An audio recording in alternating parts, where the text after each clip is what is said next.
กับคน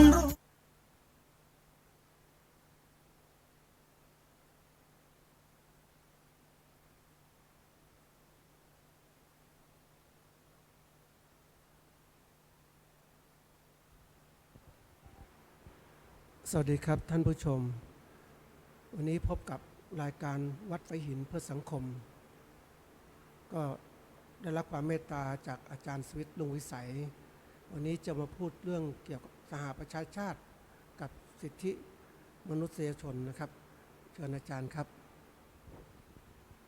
วันนี้วันที่ 24 ตุลาคมเนี่ยเขาถือว่าเป็นวันสหประชาชาติก็หมายความว่าประเทศมหาอำนาจเขาประชุมกันที่สหรัฐอเมริกาเรื่องของเรื่องก็คือในทางสังคมเนี่ยเขาบอกคนเราอยู่ร่วมกันเนี่ยจะมีเหตุการณ์วิภาวะเกิดขึ้น3อย่าง1สมัครสมานสามัคคีกัน2แข่งขันกัน3ขัดแย้งกันทีนี้ขัดแย้งในระดับชาติเนี่ยมันเข้าสู่สงครามเลยก็คือมนุษย์เราเข็นฆ่ากันและในทางกฎหมายก็ดีในทางการป้องกันประเทศเขาบอกการฆ่าศัตรูไม่บาปด้วย ตัวนี้แหละเป็นข้อยกเว้นอย่างหนึ่งก็เลยทำให้มันฆ่ากันแล้วตอนสงครามโลกครั้งที่2มันเป็นล้านเลยนะแต่ละประเทศก็เลยไปถึงจุดหนึ่งมหาอำนาจที่ชนะเขาเนี่ยไปประชุมกันที่ดัมบาร์ตันโอ๊กที่อยู่ใกล้กรุงวอชิงตันเนี่ยประชุมกันแต่เดือนเมษาแล้วจะหาทางอย่างไรเมื่อก่อนสงครามโลกครั้งที่1เนี่ยใครแพ้เราอย่างเยอรมันแพ้เราเนี่ยเราไปขย่ำเขามากเราไปสร้างเงื่อนไขเขามากเขาก็เก็บกดตอนนี้ต้องผ่อนคลายดังนั้นก็เลยประชุมปรึกษาหารือกันมาตราแรกของกฎหมายว่าด้วยสหประชาชาติก็คือให้ peace and order ก็คือให้รักษาความสงบแล้วก็ให้เป็นระเบียบเรียบร้อยอย่าก่อสงครามกันที่มาตรา68เขาบอกต้องเคารพในสิทธิเสรีภาพของประชาชนด้วยบังเอิญเมื่อวานนี้ดูคลิปของประเทศไทยเราเนี่ยมันเกิดความขัดแย้งรถชนกันแค่นั้นแต่ว่ารถคันหนึ่งเขารถใหม่รถป้ายแดงเพิ่งถอยออกมาราคาล้านกว่าแล้วเจ้าหนุ่มคนนี้ก็ออกมาโวยวายแล้วไปดูถูกคนขับรถกระบะเขาบอกว่าเองยากจนคนชั้นต่ำแกมีรถอย่างรถป้ายแดงของฉันไหมอะไรต่างๆฉันรวยอันนี้เป็นชนชั้นแล้วก็คิดว่าตัวเองรวยเนี่ยก็ไปดูถูกคนอื่นเขา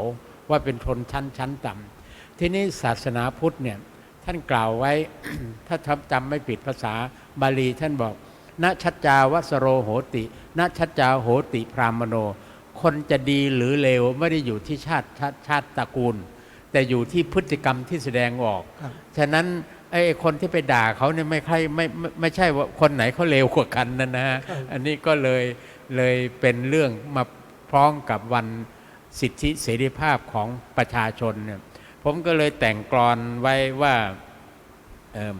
สิทธิเสรีภาพเรามีเท่าเทียมกันไม่แบ่งชั้นอ้างต่างเชื้อชาติศาสนาเป็นมนุษย์สุดประเสริฐได้เกิดมาทรงคุณค่าด้วยศีลธรรมประจำใจฉะนั้นคนเราเนี่ยอย่างที่กล่าวแล้วว่าเราเกิดมาเป็นมนุษย์พระยาฤทัยเนี่ยกษัตริย์ของสุโขทัยเนี่ยเมื่อปี1888เนี่ยท่านเป็นมกุฎราชกุมารหรือเป็นอุปราชอยู่ไปครองศรีสัชนาลัยท่านแต่งหนังสือเรื่องหนึ่งร่วมกับผู้สนใจทางธรรมะด้วยคือไตรภูมิพระร่วงที่ไตรภูมิพระร่วงนี่เขาจะแบ่งภพเป็น3ภพกามภพรูปภพอรูปภพหรือกามภูมิอรูปภูมิอรูปภูมิอรูปภูมิที่กามภูมินี่จะมีมนุษย์เนี่ยแล้วก็มีสัตว์เดรัจฉานที่นี่ทางพฤติกรรมทางสังคมเนี่ยเขาบอกถ้าใครมีพฤติกรรมนะฮะที่ต่ำทรามกว่าความเป็นมนุษย์เนี่ยเขาเรียกว่า subhuman behavior คือต่ำกว่านี่เนี่ยก็เป็นสัตว์เดรัจฉานกันหรือที่ทางศาสนาพูดถึงระดับของมนุษย์เรามี3ตัวมนุษย์สัทเทโวนี่พวกมีหิริโอตตัปปะมีคุณงามความดีประพฤติตนเป็นคนดี สองมนุษย์โสนี่เป็นปุถุชนทั่วๆไปมนุษย์สติรฉาโนในพฤติกรรมเลวทรามต่ำช้าแล้วก็มีเนี่ยการแสดงออกฉะนั้นการที่จะครองตัวเป็นมนุษย์ระดับปุถุชนไปถึงมนุษย์ที่มีคุณงามความดีที่ผมว่าเนี่ยก็คือจะต้องประพฤติอยู่ในกรอบศีลธรรมด้วย แล้วก็ตัวหนึ่งคือต้องรู้จักควบคุมไม่ใช่ว่าปล่อยอารมณ์แต่ในเรื่องคลิปที่เสนอกันมาเนี่ยเจ้าหนุ่มคนนี้เขาแม่เขาด้วยเมียเขาด้วยเขาบอกว่าลูกเขาเนี่ยเป็นคนที่มีสภาพจิตคือโรคจิตประเภทหนึ่งที่เขาบอกเขาขาดยาแต่ว่าทางหมอวิเคราะห์อีกอย่างหนึ่งว่าอันนี้ก็อาจจะมีส่วนแต่ส่วนหนึ่งถ้ามีลูกชายคนเดียวนะเลี้ยงลูกชายเป็นฮ่องเต้เขาเรียกว่าฮ่องเต้ซินโดรม คือความถูกต้องคือลูกของฉันความผิดคือของคนอื่นอันนี้คือไม่เลี้ยงลูกในหน้าที่ของครอบครัวเนี่ยมีหน้าที่5อย่างหลักๆคือ1สืบต่อเผ่าพันธุ์มนุษยชาติอย่างเป็นระบบมีนามคุณอะไรต่างๆ2ควบคุมพฤติกรรมทางเพศที่ตัวกาเมสุมิจฉาจารมีคู่ครองอยู่ไปมีกิ๊กมีเกิ๊กอะไรต่างๆทำให้ครอบครัวแตกแยกตัวที่3นี่สำคัญมากอบรมบ่มนิสัยสมาชิกของครอบครัวให้อยู่ในกรอบบรรทัดฐานของสังคมบรรทัดฐานนี่มันจะมีกฎหมายมีศีลธรรมมีจริยธรรมมีมารยาททางเขามีสมบัติผู้ดีอะไรต่างๆที่บางทีเราก็ไม่อยากแตะการเมืองแล้วนักการเมืองบางคนเนี่ยพูดจายังกับมันเป็นเทวดาเนี่ยนะอันนี้ก็เป็นเรื่องที่ผมคิดว่าคุณภาพของคนเนี่ยประเทศใหญ่ๆประเทศที่เจริญแล้วอย่างญี่ปุ่นอย่างอเมริกาหรืออังกฤษเหล่านี้เขามีสมบัติผู้ดีเยอะนะแต่ของเราเนี่ยทั้งที่ทำชั่วมานะก็กลบเกลื่อนตัวพวกนี้แล้วเหมือนตัวเป็นคนดีเนี่ยอันนี้ผมก็คิดว่าเราในฐานะเป็นมนุษย์เนี่ยอย่าไปเคารพในความที่เอื้ออำนวยความสะดวกสบายรถเนี่ยมันเป็นส่วนที่เอื้ออำนวยความสะดวกสบายให้เราเดินทางได้ไปถึงที่เร็วแต่มันไม่ใช่เป็นตัวที่เป็นความสุขทีนี้คนบางคนเข้าใจผิดยังไงแฮปปี้เนสหรือความสุขเนี่ยสุขนี่มันเกิดขึ้นทางจิตใจที่สัมผัสแล้วก็ไม่จำเป็นต้องรวยอย่างบางประเทศอย่างประเทศของเจ้าชายจิกมี่เนี่ยพระมหากษัตริย์องค์นี้นะประเทศของท่านเนี่ยเคารพศาสนานะแต่มีอาหารพออยู่พอกินแล้วก็ไม่ให้ทุนนิยมมันเข้าไปมากประเทศเขาสมมติว่ารับปีหนึ่งนักท่องเที่ยวได้800คนเกินกว่านั้นไม่ได้จะไปย่ำทำให้บรรยากาศอากาศเขาคือไปแย่งอากาศเขาหายใจแล้วเขาขาดความสุขเนี่ยคือพวกนี้เขามีความสุขแล้วเขาสำรวจทั่วโลกแล้วประเทศนี้แหละปูตานนี่แหละที่มีความสุขนะดังนั้นความสุขนี่ต้องแยกคนไม่เข้าใจคิดว่าสิ่งเอื้ออำนวยความสะดวกสบายคือเงินก็ดีรถราก็ดียี่ห้อดีๆก็ดีรวมตลอดถึงโทรศัพท์อะไรต่างๆเหล่านี้เนี่ยมันเป็นเพียงเครื่องอำนวยความสะดวกมันไม่ใช่ความสุขเพราะฉะนั้นถ้าคนแยกตัวนี้ไม่ออกนะคิดว่ารถเนี่ยใครมีมากกว่าใครมีทรัพย์สมบัติมากกว่าคือประสบความสุขมากไอ้ตัวนี้มันจะเข้าสู่โรงพยาบาลนะอาจารย์มันจะทุกข์หนักกว่านะครับทีนี้คนส่วนใหญ่ก็คิดว่าต้องเป็นไปตามกระแสโลกคือต้องการมีทุกอย่างทรัพย์สินเงินทองมากๆก็นึกเป็นความสุขนี่สักคนก็เลยบอกนี่เป็นจริงๆก็เป็นสิ่งสมมุติใช่ไหมอาจารย์ตัวนี้คือเราหลงอยู่ในสุขมันมี2อย่างสุขของคฤหัสถ์เนี่ยเขาบอกสุขจากการมีทรัพย์แต่พระพุทธเจ้าสอนต่อว่ามีทรัพย์นั้นไม่หมายความว่าเอาทรัพย์เทิดทูนมันเป็นพระเจ้านะแต่ทรัพย์เป็นเครื่องอำนวยความสะดวกของเราแล้วท่านติดตามมาอีกสุขที่ไม่เกิดจากการเป็นหนี้เพราะนั้นบางคนเป็นอย่างประเทศไทยบางทีเป็นพวกกู้ยืมมากๆคือจะมีความสุขไม่ใช่ฮะคือต้องรู้จักประมาณตนเนี่ยว่าเรามีอย่างไรแล้วอย่าไปอายนะคือเรามีเท่านี้บริหารบริโภคสมะชีวิตานี่ก็คือดำเนินชีวิตให้เหมาะสมกับฐานะของตนเองแล้วก็มันก็เป็นความสุขไม่จำเป็นว่าคุณมีรถกี่คันเอาทุกช่วงหนึ่งนะครับบุคคลผู้ดำรงตำแหน่งในระดับสูงของประเทศเนี่ยเกิดปัญหาบ้านเมืองขึ้นมา พระเจ้าอยู่หัวก็รัชกาลที่ 9ท่านก็มีพระราชดำรัสให้เข้าเฝ้าท่านบอกว่าถ้าท่านอยู่ในประเทศเนี่ยมันจะเดือดร้อนท่านออกไปชั่วคราวก่อน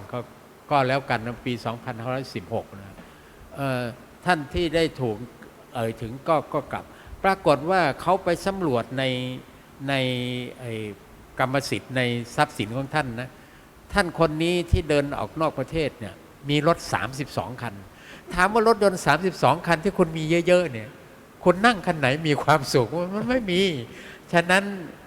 การมีทรัพย์เนี่ยระดับหนึ่งที่มีพอประมาณพอไปไหนมาไหนได้หรือไม่ถึงกับยากจนเนี่ยผมคิดว่าก็ดำรงชีวิตตามสมชีวตานี่มันก็มีความสุขครับทีนี้ว่าอย่างที่บอกว่าคนเรานั้นคิดต่างกันอาจารย์ว่าเขาต้องการมีอย่างเพราะว่าค่านิยมคนเป็นอย่างนั้นแล้วนะครับว่าเคารพสิ่งที่มีเรียกเป็นทรัพย์สินเงินทองทีนี้คนบางกลุ่มก็บอกอีกกลุ่มว่าถ้าเป็นบอกว่าคนจริงๆสังคมไทยมีชนชั้นไหมอาจารย์มีครับมีแต่ว่าไม่เข้มงวดเท่ากับบางประเทศมีอยู่ในระดับหนึ่งแต่ว่าสังคมไทยนี่เป็นสังคมที่คือน่าชมกว่าบางสังคมนะคือเราเนี่ยขออนุญาตจะมีกำพืชมาจากไหนก็ตามนี่แต่ถ้ามีความรู้นะแล้วก็ทำประโยชน์ให้กับประเทศชาติพอสมควรแล้วก็ทำตัวให้เหมาะสมที่ผมบอกมีศีลธรรมประจำใจเนี่ยสังคมยอมรับนะคือสังคมให้ความเคารพแต่ทีนี้บางคนผมไปอเมริกามาเนี่ยนะ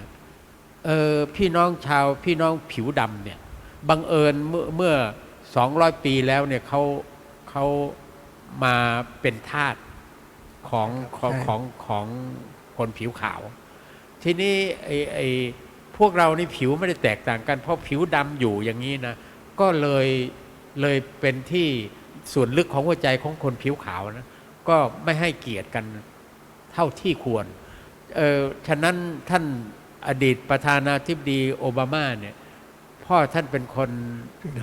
ผิวดำแต่ว่าผิวดำที่ผิวอยู่ปานกลางๆแล้วแม่ท่านเป็นคนผิวขาวท่านก็เลยเป็นลูกครึ่งอันนี้ก็เรียกว่าการยอมรับสูงขึ้นแต่ว่าถ้าดำสนิทนี่เขาก็ยังเกิดปัญหาอยู่แต่เมืองไทยนี่ไม่มีเรื่องนี้นอกจากว่าพวกผู้หญิงบางคนสาวๆถูกเป่าหูว่าต้องผิวขาวนะผู้ชายถึงจะชอบอะไรต่างๆก็ไปซื้อเครื่องสำอางอะไรมาฟอกผิวอะไรต่างๆหน้าก็เป็นไม่เป็นมนุษย์แล้วเนี่ยนะไอ้นี่คือที่อาจารย์พูดถึงค่านิยมบางทีเนี่ยเราในฐานะ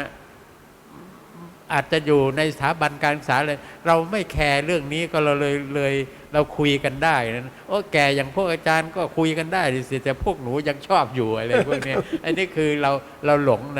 ในค่านิยมสิ่งเหล่านี้แล้วสื่อมวลชนเป็นตัวนำเลยนะดูทีวีเนี่ยประมาณ20-30 ช่องมันโฆษณาขายแม้แต่ทุกสิ่งทุกอย่างเนี่ยกางเกงก็อะไรเสื้อผ้าอะไรทั้งหลายแหล่เครื่องสำอางด้วยผู้ชายก็ไปฟอกขาวกับเขาผมบอกโลกนี้มันเปลี่ยนแปลงไปเยอะนะดังนั้นค่านิยมก็เป็นส่วนหนึ่งเราต้องมีความมั่นใจมีความมั่นคงในการดำรงชีวิตแล้วเราก็ไม่ตกเป็นทาสของการโฆษณาชวนเชื่อครับทีนี้ย้อนมาสิทธิมนุษยชนที่ทุกคนเคารพรู้กันเหมือนสมบัติผู้ดีที่มีอยู่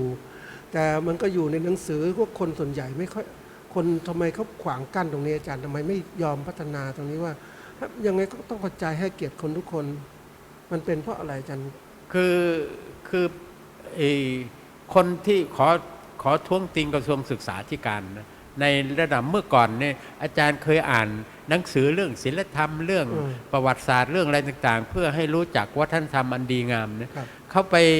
ไปเรียนต่างประเทศมาก็บอกว่าไอ้นี่คืออเมริกานี่มันหลายเขาเรียก melting pot ก็คือเป็นประเทศที่หลายเชื้อชาติวรรณะหลายศาสนาเขาก็เลยไม่ให้ทำพิธีทางศาสนาต่างๆในโรงเรียนเราไปเรียนกับเขาเรามาด้วย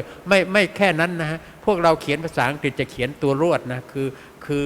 ต่อเนื่องเลยนะเดี๋ยวนี้อาจารย์ที่จบจากนั้นมาเขียนทีละตัวมันช้าเด็กหลานผมก็เจอด้วยแล้วก็ไปเรียนอย่างนี้นี่คือบางทีเราไปเอาอย่างเขามารัชกาลที่5นี่ โอ้ท่านเป็นพระมหากษัตริย์ที่เป็นพระมหาราชวันที่ 23ท่านก็วันสิ้นพระชนม์พระองค์คือท่านลูกท่านจะไปเรียนในต่างประเทศไปเรียนประเทศไหนนะให้เขียนจดหมายถึงพ่อเป็น2ภาษาคือ1ภาษาที่ลูกไปเรียน2ภาษาไทยทิ้งไม่ได้แล้วพระองค์ภาษาไทยนี่พระองค์แต่งกลอนหลายแต่งโครงแต่งหลายเรื่องที่จับใจมากนะอย่างความรู้คู่เปรียบด้วยกำลังกายเฮยสุจริตคือเกราะบังศาสตร์พร้องปัญญาประดุจดังอาวุธกุมสติต่างโล่ปล้องอาจแกล้วกลางสมรเนี่ยคือการเรียนหนังสือการทำงานก็ดีเนี่ยต้องขาดไม่ได้คือความสุจริตซื่อสัตย์สุจริตพระองค์เน้นมากนะเฉพาะนั้นบังเอิญในสมัยพระองค์เนี่ย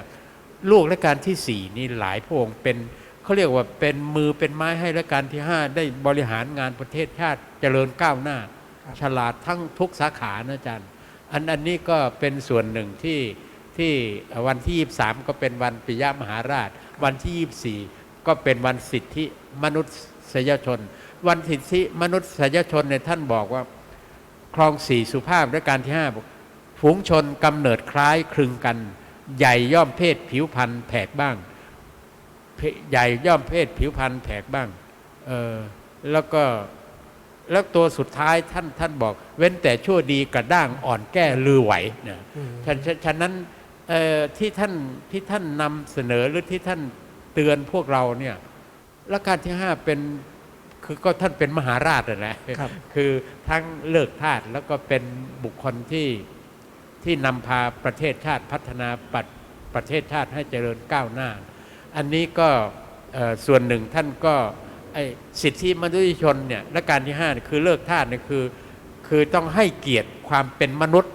แล้วก็ในศาสนาพุทธบอกมนุษย์โสปฏิลาโภการได้กำเนิดเกิดมาเป็นมนุษย์นี่เป็นลาภอันประเสริฐเพราะว่าถ้าเราเกิดในภูมิอื่นในภูมิที่เป็นสัตว์เดรัจฉานเนี่ยจะไม่มีโอกาสปฏิบัติธรรมบรรลุถึงธรรมะได้แล้วก็มีสติปัญญาอยู่ระดับล่างฉะนั้นอย่าได้พลาดโอกาสความเป็นมนุษย์เนี่ยจงมีคุณธรรมศีลธรรมให้อยู่ในสังคมอย่างสง่างามอย่าตายก่อนอย่าเน่าก่อนตายอย่าเน่าก่อนตายโอ้น่าคิดทีนี้ว่าไหนๆมาพูดถึงตรงนี้สิทธิมนุษยชนเนี่ยเป็นเรื่องที่สำคัญนะก็อาจารย์มีข้อคิดยังไงฝากสำหรับคนที่ระดับถ้าอาจารย์บอกสังคมไทยยังมีชนชั้นหรือไม่มีชนชั้นก็ตามอาจารย์จะฝากอะไรที่เป็นข้อคิดให้กับคนในสังคมว่ามนุษย์เนี่ยเมื่อเรารู้ว่าทัดเทียมกันแล้วแต่ทำงานในใจเขาให้มันเกิดขึ้นมาให้มีการปฏิบัติดีต่อกันอาจารย์จะบอกอะไรครับคือ